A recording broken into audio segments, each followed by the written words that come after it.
So I just finished the first day of foster parent training, and it was a little bit like drinking from a fire hose at times, but it was also really exciting, and I'm really looking forward to what's coming next. So they gave us all of the forms that we're going to be working on. I haven't even opened the packet, but I think I've got stuff to start filling out. Plus forms that they gave us separately that we had to turn in today and get turned back in to start, like the background check and fingerprinting and all of that stuff. We got a booklet for the orientation day, some of which we kind of breezed through a little quickly, so I'm going to get to read through some of this later this evening. Right, and of course, homework.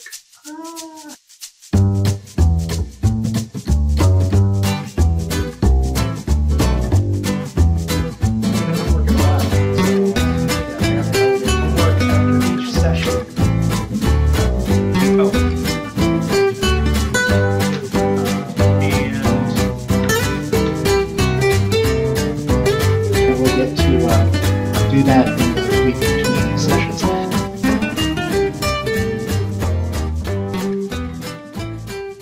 So a few things to note that have been clarified a little bit further following orientation and still looking up other sources and whatnot.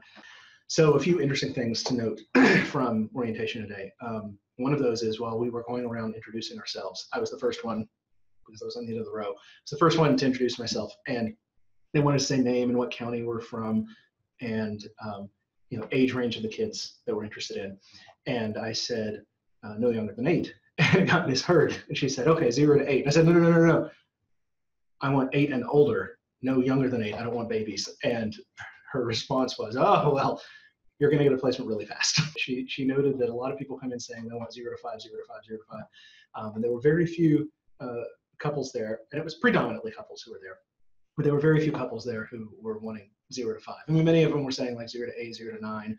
They were wanting younger kids. I don't think there was anyone else who explicitly said they were interested in teenagers. No, there was one person, but he was actually interested in starting up a group home, and they decided that this wasn't the training for him. And so he left to figure out the appropriate training.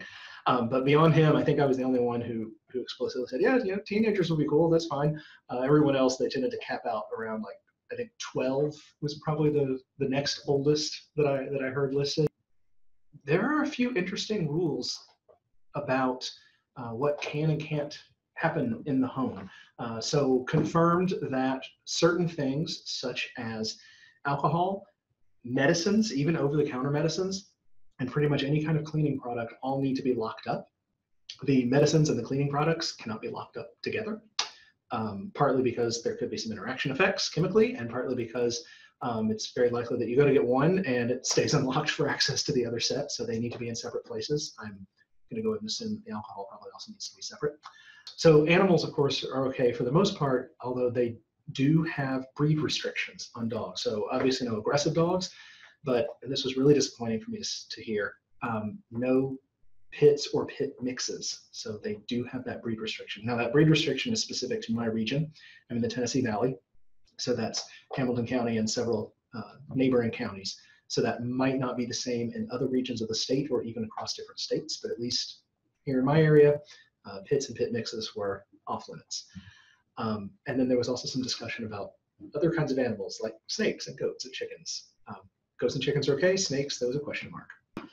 Clarification on the children staying in the same room. Of course, they do have to be of the same sex, but they also need to be within 4 years of age of each other, which I suppose doesn't surprise me, but that was a point that I hadn't seen before. Also need to have either a landline or a dedicated cell phone specifically for emergency purposes. So I think I have an old cell phone somewhere at home. If not, probably need to go find one. But apparently you need to have some kind of dedicated phone that just stays plugged in and available that the kid can access, really so that if something happens to me and they needed to call 911, that they would be able to. The home study should take 3 scheduled visits. Not clear exactly on what the timing is for that, but I'm hoping that some of it at least will start during this period of training.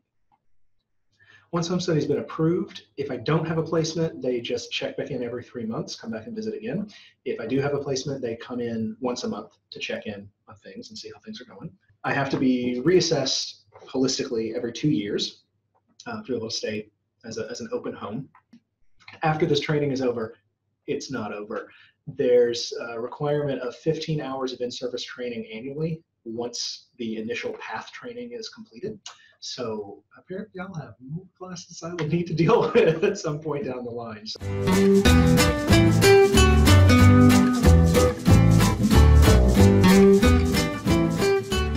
As I understand it now, the process looks something like this. DCS, as an agent of the state, is looking for families who will be able to take them in and provide them basically with homes and families, but the expectation being it's on a short-term temporary basis.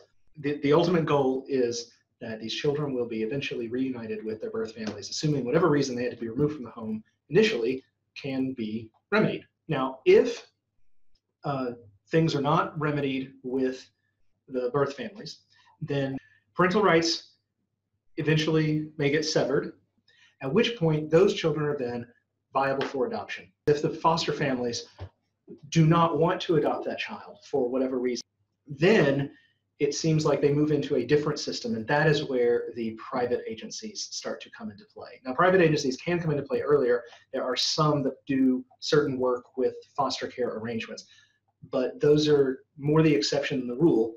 More generally, it's the private agencies that are handling children who have already had their parents' rights severed, and they are now fully in custody of the state, but are interested in being adopted. Typically, these are children who are over the age of 5. They can make that choice on some level of wanting to be adopted.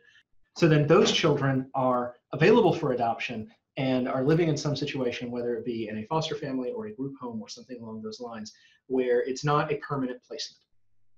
Assuming they don't age out of the system, then the ideal situation is that an adoptive home is found for them. So that is primarily through private agencies. However, because there is there are several websites that one can go to view profiles of these children, it is also possible to look up these children and submit an inquiry about them. One has to have a completed home study done and be approved before one is going to be able to do that. And so now I get into a little bit of the conjecture. With the process that I'm going through right now, which is being run explicitly by DCS through the state of Tennessee, their goal is to end up with sets of homes that can be used for fostering arrangements.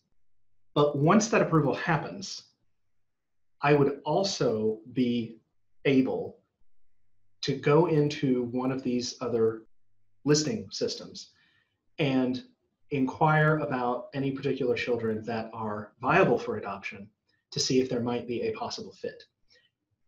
It sounds like the receiving end of that inquiry is not DCS, it's one of these other private agencies, and which one kind of depends on which agency the child was placed with, and there's a variety of factors behind that. So anyway, got a lot of stuff still to do, plenty of stuff to read, and more work to be done, and I'm still really excited to see what comes next. Lots ahead, lots more to come. Next week is understanding the child welfare system. Maybe I should save this video for them. We'll see if I need to change anything. But nonetheless, off and running, class 1 down.